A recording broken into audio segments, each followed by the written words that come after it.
హరి ఓం.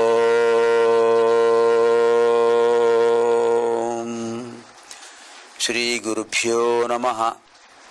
అంతరాయ తిమిరోపశాంతయే శాంతపావనమచింత్య వైభవం తం నరం వపుషి కుంజరం ముఖే మన్మహే కిమపి తుందిలం మహః. యస్యాంతం నాదిమధ్యం నహి కరచరణం నామగోత్రం న సూత్రం నో వర్ణో నైవ జాతిర్న భవతి పురుషో నానపుంసం న చ స్త్రీః నాకారం నైవకారం నహి జనిమరణం నాస్తి పుణ్యం న పాపం తత్వం నో తత్వమేకం సహజ సమరసం సద్గురుం తం నమామి. వ్యాసం వసిష్ఠనప్తారం శక్తేః పౌత్రమకల్మషం పరాశరాత్మజం వందే శుకతాతం తపోనిధిం.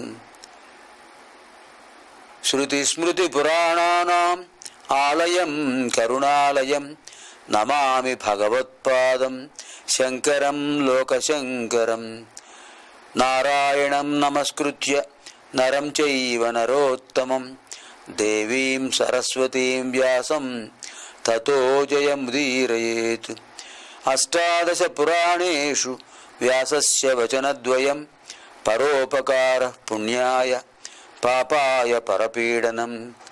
మద్వయం భద్వయం చైవ భ్రత్రయం వచతుష్టయం అనాపలింగకూస్కాని పురాణాని పృథక్ పృథక్. ఓం ప్రసార మాధ్యమ ద్వారా ప్రసారీకృత అష్టాదశ మహాపురాణ అంతర్గత శ్రీ మత్స్య మహాపురాణ ప్రవచన కార్యక్రమాయ సర్వేభ్యః సందర్శక మహాశయేభ్యః సంస్కృత భాషా జిజ్ఞాసుభ్యశ్చ శుభస్వాగతం.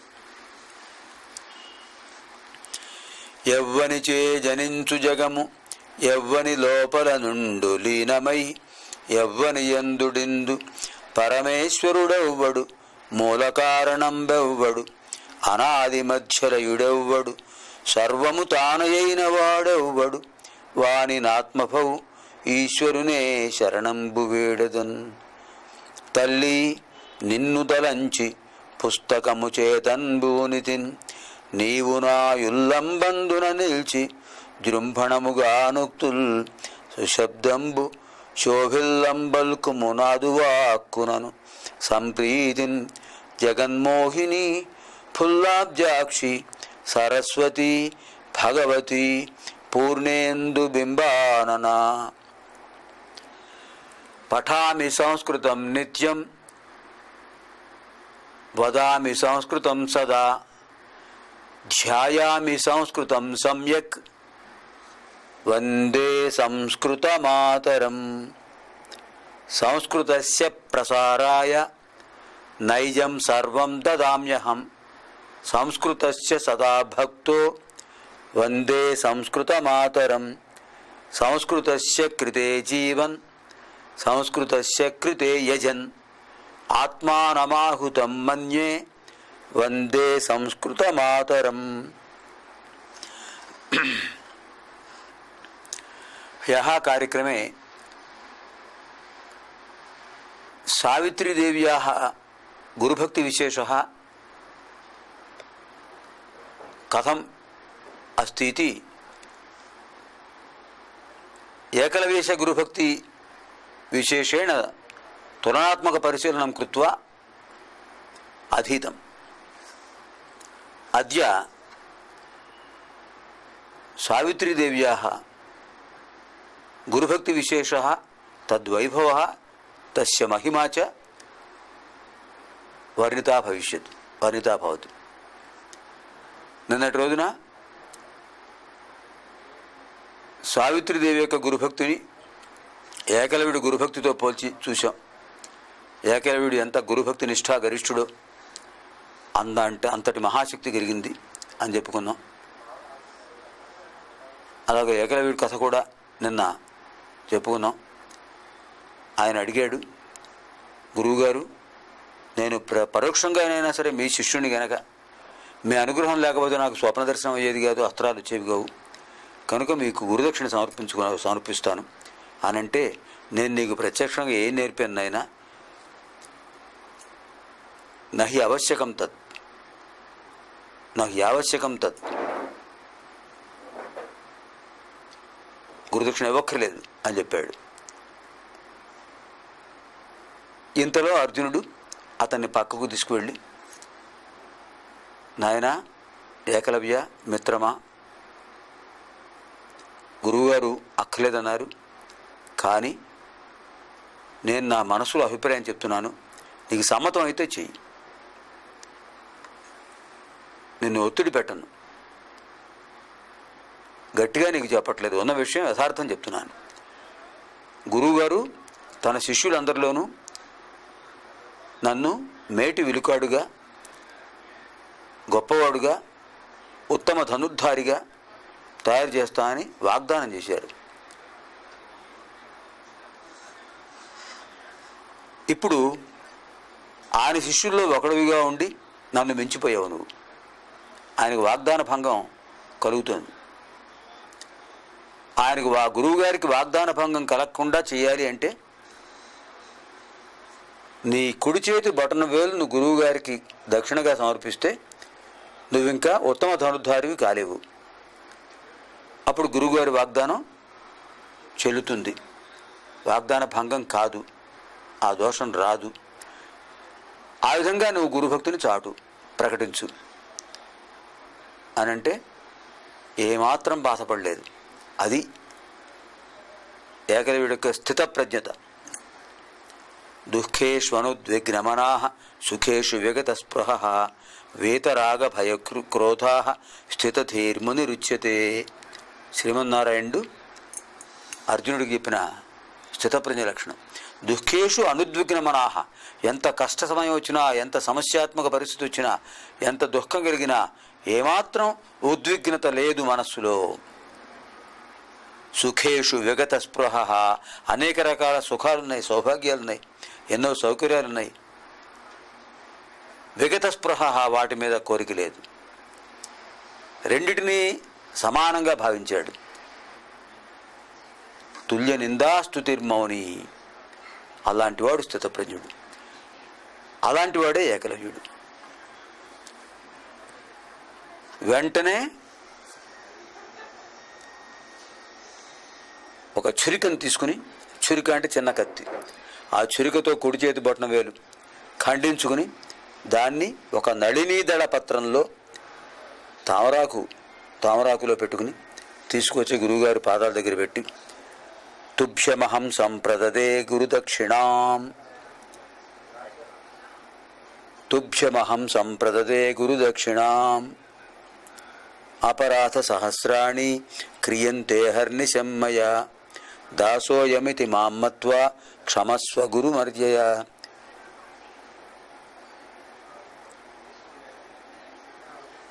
గురువర్య వై అని చెప్పాడు. నన్ను క్షమించండి గురువర్య, ఏదైనా పొరపాటు చేసి ఉంటే గురుదక్షిణ సమర్పిస్తున్నాను, మీ పాదాల దగ్గర సమర్పిస్తున్నాను. అందరూ ఆశ్చర్యపోయారు. గురువుగారికి ఆశ్చర్యం కలిగింది. ఎంత గురుభక్తి! ఇంత కష్టపడి, ఇంత శ్రమపడి నేర్చుకున్నదంతా బటనవేలు ఖండించేవడంలో అయిపోయింది. బటనవేలు లేకుండా ఎలా సంధానం చేయగలడు? అస్త్రాలకు బటనవేలుతో సంబంధం ఉంది. అస్త్రాలు ప్రయోగించగలడు, మంత్రపోతములైనవి కనుక. శస్త్రాలు ప్రయోగించలేడు. ఆ విధంగా అతన్ని కొంత నిర్వీర్యుని చేశాడు. తనంతటి అది లోపమే. అర్జునుడు అటు అస్త్రాలు ఇటు శస్త్రాలు చాలా గొప్పగా ప్రయోగించగలడు. ఇప్పుడు అస్త్రప్రయోగం ఉంది కానీ శస్త్రప్రయోగానికి అనర్హుడు, అవకాశం లేదు. ఆ విధంగా అర్జునుడి కంటే ఒక సోపానం కిందకు దిగాల్సి వచ్చింది ఏకలవ్యుడు. గురువుగారి వాగ్దాన భంగం దోషం కలగకుండా. అటువంటి మహానుభావుడు ఏకలవ్యుడు. అలాంటి గురుభక్తితో మంత్రోపదేశాలు పొందింది సావిత్రీదేవి. నారదుడు చెప్పాడు, అమ్మా ఆలోచించుకో, సత్యవంతుడు అల్పాయుష్కుడు, ఇంకా 1 సంవత్సరమే అతనికి జీవన పరిమితి. చూస్తూ నువ్వు అల్పాయుష్కుని వివాహం చేసుకోవడం శ్రేయస్కరం కాదు అని చెప్పాడు. తండ్రి చెప్పాడు, తల్లి చెప్పింది, అయినా కూడా నేను సత్యవంతుడిని వివాహం చేసుకుంటాను. చూడండి ఆవిడ ఆత్మవిశ్వాసం. తల్లిదండ్రుల పట్ల, గురువుల పట్ల ఉన్నటువంటి భక్తి విశేషం అది. ఆవిడకి నమ్మకం ఉంది, ఆవిడ ఆత్మవిశ్వాసం అలాంటిది. తను తన భర్తను దీర్ఘాయుష్మంతుడిగా చేసుకోగలదు అనే ఒక దీక్ష ఆవిడలో ఏర్పడింది కనుక తప్పనిసరిగా అతన్నే వివాహం చేసుకుంటానని చెప్పింది. ఆ విధంగా అశ్వపతి మహారాజు, ఆయన భార్య మాలతీదేవి ఇద్దరు తమ కుమార్తెను తీసుకువెళ్ళారు, అడవికి తీసుకువెళ్ళారు. సాల్వదేశాధిపతి జమత్సేనుడి కుమారుడు సత్యవంతుడికి ఇచ్చి వివాహం చేశారు. వైభవంగా అడవిలోనే వివాహం జరిగింది. ఎన్నో బహుమతులు, కానుకలు ఇచ్చారు. అన్నిటినీ తిరస్కరించింది సావిత్రి. కారణం, తను ఉండేది అడవిలో, తను నివసించేది పర్ణకుటీరంలో. ఈ భోగభాగ్యాలకు అక్కడ స్థానం లేదు. అత్తమామలు, మామగారు అంధుడు, ఇద్దరు వృద్ధులు, అత్తగారు మామగారు, వాళ్ళ సేవ చేసుకుంటూ భర్తకు సేవ చేస్తూ ఉంటానని చెప్పింది. ఈ ఆడంబరాలు నాకు అక్కర్లేదని ఆభరణాలన్నీ ఇచ్చేసింది. సామాన్యమైన వస్త్రాలు ధరించి, వల్కలములు నార వస్త్రాలు ధరించి భర్తకు, అత్తమామలకు సేవ చేసింది. సంవత్సర కాలం పూర్తవుతోంది. సరిగ్గా ఇంకా 3 రోజులు వ్యవధి ఉంది. ఆవిడ ఓం ఐం హ్రీం శ్రీం శ్రీమాత్రే నమః, ఓం ఐం హ్రీం శ్రీం శ్రీమాత్రే నమః, ఓం ఐం హ్రీం శ్రీం శ్రీమాత్రే నమః అనుకుంటూ ఆ లలితా పరాభట్టారికను జపం చేసుకుంటూ ఉపవాస దీక్షతో ఆ 3 రోజులు అలాగే ఉంది. చివరి రోజు వచ్చింది. ఆ 3 రోజులు ఆవిడ ఆహారం తీసుకోలేదు. అది ఆవిడ యొక్క దీక్ష. భర్తకు మృత్యు సమయం దాపురుస్తోంది. ఎప్పుడూ అడవికి వెళ్ళినటువంటిది ఆ రోజు, అదే చివరి రోజు తన భర్తకు తెలుసు. తన భర్తను అనుసరించింది, వెళ్ళింది. ఆ రోజు సరదాగా ఇద్దరు కూడా ఎంతో సంతోషంగా ఉన్నాడు. ఎందుకంటే తన భార్య సావిత్రి తన వెంట ఉంది. చాలా సంతోషంగా ఉన్నాడు. ఇద్దరు చట్టపట్టాలు వేసుకుని ఆ ప్రకృతి దృశ్యాలు చూసుకుంటూ, పక్షుల జంటలు, జింకల జంటలు అవన్నీ సరదాగా తిరుగుతుంటే వాటిని చూపిస్తూ, ఆ జలపాతాలు, కొండలు, కోనలు, ఆ దృశ్యాలన్నీ చూపిస్తూ సత్యవంతుడు సావిత్రికి ఎంతో సంతోషంగా వెడుతున్నాడు. మధ్యాహ్న సమయం అయింది. చెట్టెక్కాడు. కట్టెలు కొట్టి కింద పడేయాలి. గొడ్డలు తీసుకుని పైకెక్కాడు. చేతిలోంచి గొడ్డలు జారిపోయింది. కింద దీక్షగా కూర్చునుంది ఆవిడ. ఆవిడకు తెలుసు మృత్యు సమయం సమీపిస్తుంది. కింద ఆయుధం పడిపోయింది గడ్డని. తర్వాత ఆయన పడిపోయాడు. విశేషం ఏంటంటే ఆ పడిపోవటం సావిత్రిదేవి సమీపంలో పడిపోయాడు. వెంటనే దగ్గరికి వెళ్ళింది. తన భర్త యొక్క శిరస్సును తన ఒళ్ళో పెట్టుకుని ఏమాత్రం బాధపడలేదు. అది స్థితప్రజ్ఞత. దుఃఖేషు అనుద్విగ్న మనాహ. ఆ తల్లిని సావిత్రిని జపిస్తుంది. బ్రాహ్మీ దేవత ఓం హ్రీం క్లీం సావిత్ర్యై నమః అంటూ జపం చేస్తుంది. అలా దీక్షలో ఉంది. కాలపురుషుడు వచ్చేసాడు. శమనో యమరాట్ యమ, శమన యమరాట్ యమ వచ్చేసాడు ఆయన.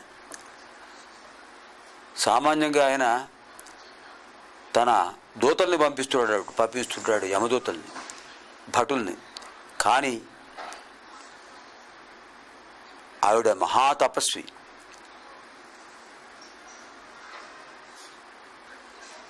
పుణ్యస్త్రీ, దీక్షతో ఉంది, అమ్మవారిని ఆరాధిస్తూ ఉంది, వ్రత దీక్షలో ఉంది, ఇంకా ఉద్యాపన కాలేదు.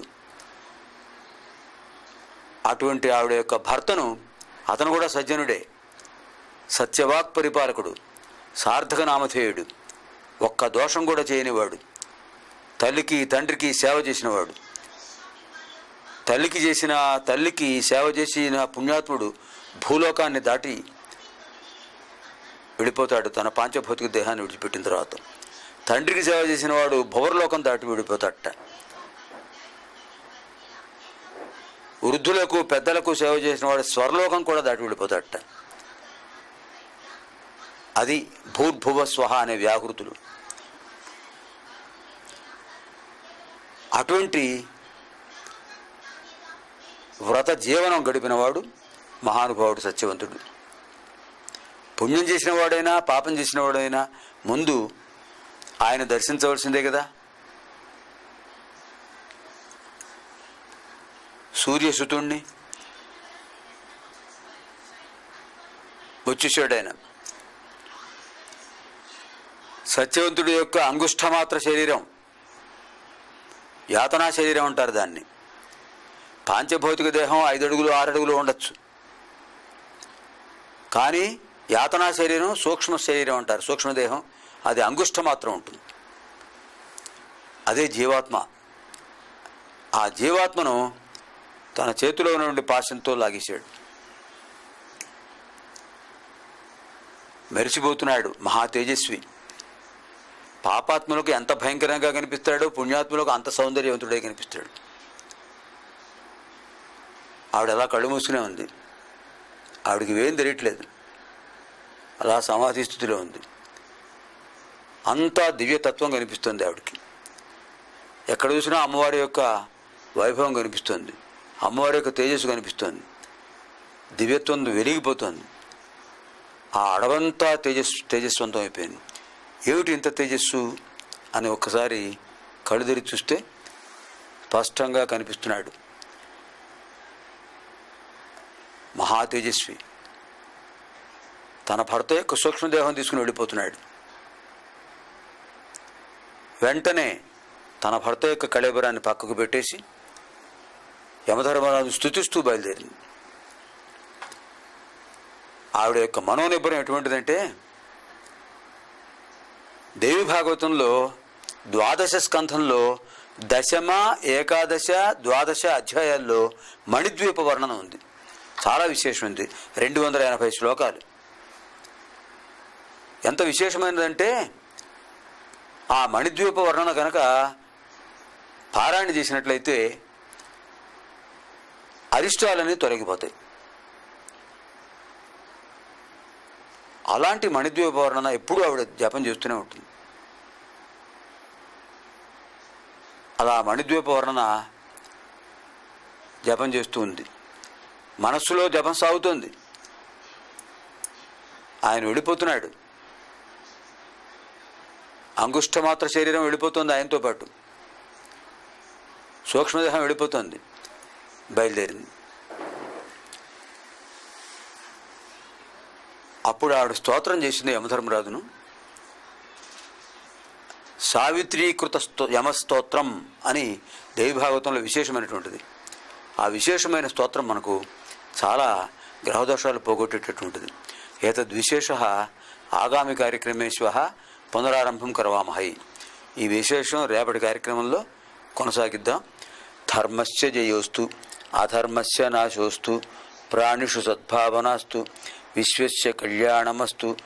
దివ్యాం భవ్యాం సుబోధాం చ శుద్ధాం అర్థప్రదాయినీం జననీం బహుభాషాణాం వందే గీర్వాణ భారతీం. అసతో మా సద్గమయ తమసో మా జ్యోతిర్గమయ మృత్యోర్మా అమృతం గమయ. ఓం శాంతి శాంతి శాంతి. స్వస్తి.